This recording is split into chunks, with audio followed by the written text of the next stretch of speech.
The crucifixion of Christ, the most iconic event in the Christian faith.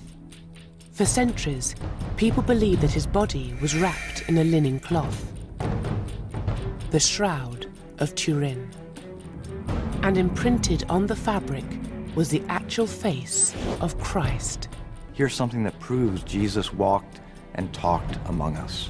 People venerate the Shroud as a tantalizing physical link to the crucifixion. But is it real? In 1988, carbon dating exposed it as a medieval fake. We knew that it wouldn't be 2,000 years old after 5 minutes. Now, one of the first scientists to analyze the relic has uncovered startling new evidence. In an interview given just before he died, he reveals why the Shroud of Turin could be real. I think I can come very close to proving that it was used to bury the historic Jesus.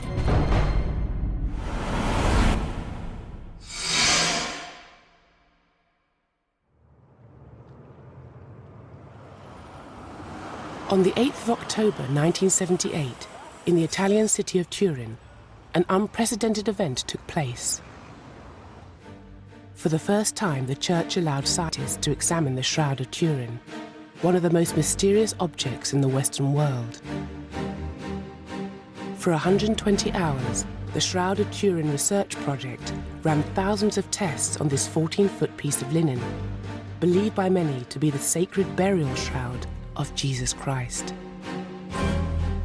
We opened up Pandora's box and created a whole new group of questions. One of the leading members of the team was Ray Rogers, a highly respected chemist from the Los Alamos National Laboratory. Rogers was a man of science, not God, but he was intrigued by the Shroud. It harbored great mysteries that he wanted to solve. I don't believe in miracles that defy the laws of nature. If the Shroud was real, this fragile piece of cloth has survived 2,000 years. According to the Gospels, Jesus was crucified by the Romans.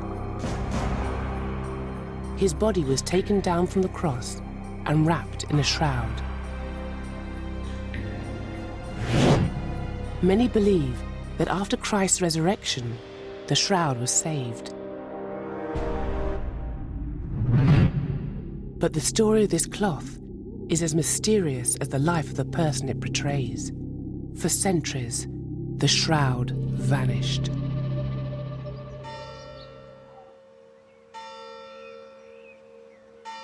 In the 14th century, a shroud appeared in the French town of Liry. People claimed it was Christ's.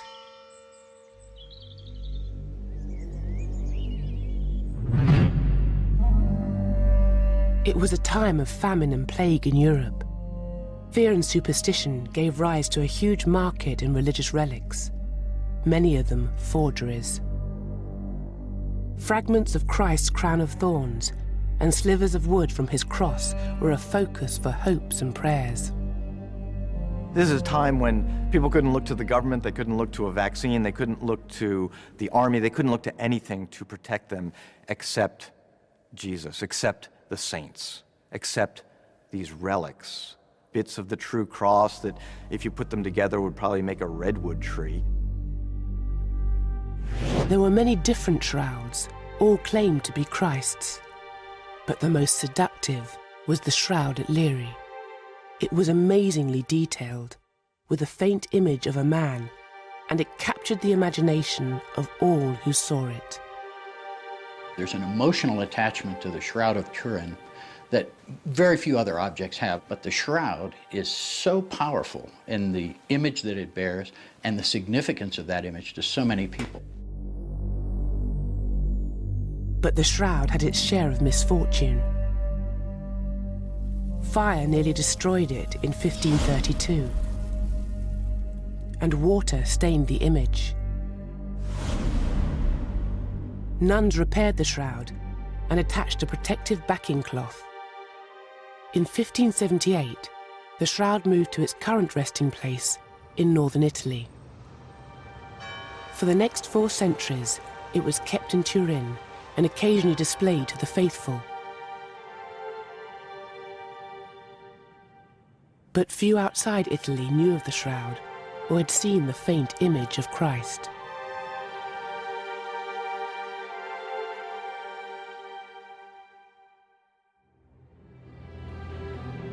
It was only in 1898 that the world finally became aware of the incredible image on the shroud. Italian Seconda Pia took the first photograph. When it was published, the shroud became world famous.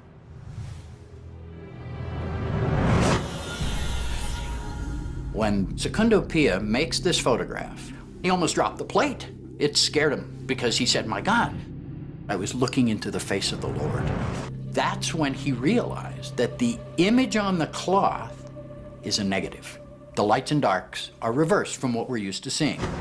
For the first time, people could clearly see the body on the shroud as a positive image. The photograph displayed details that were invisible to the naked eye.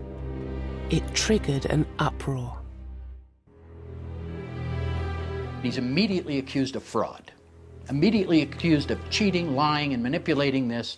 It's a fake. And it wasn't until 1931 when Giuseppe Henriet is allowed to photograph the shroud for the second time, gets the same results, of course. The world of science suddenly looks at the shroud and says, well, wait a minute, maybe we should look at this closer.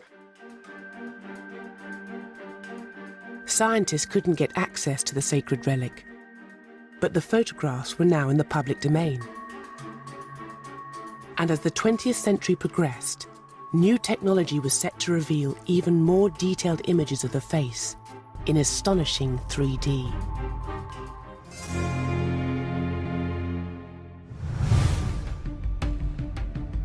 By the 1970s, the Turin Shroud was world famous.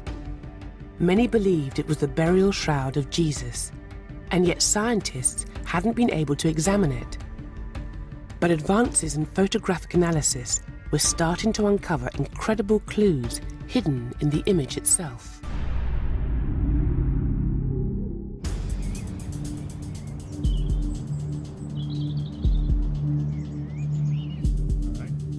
One breakthrough was made using a remarkable new imaging device.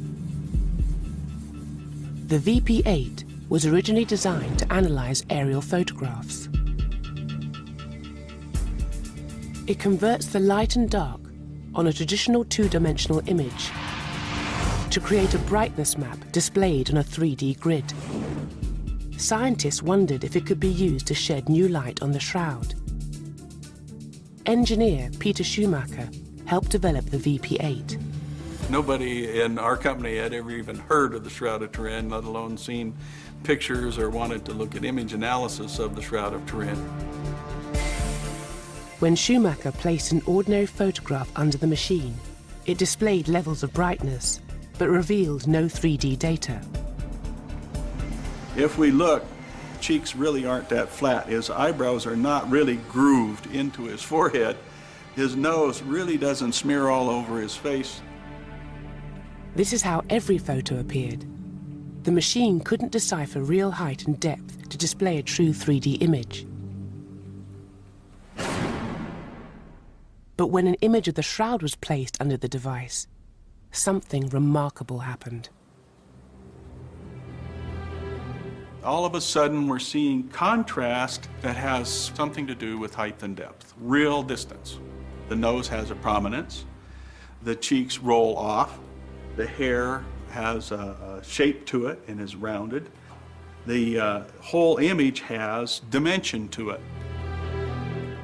The results suggested that the shroud image could have been created by a real human body. The shroud is a very unique image, the only one of its kind in the whole world. Nothing else like it. Three-dimensional relief, the front and the back of a whole human being. Only one in the world. No other, nowhere, no how, no way. I don't know any way to make it. I've never heard of a way to make it. Just the Shroud of Turin.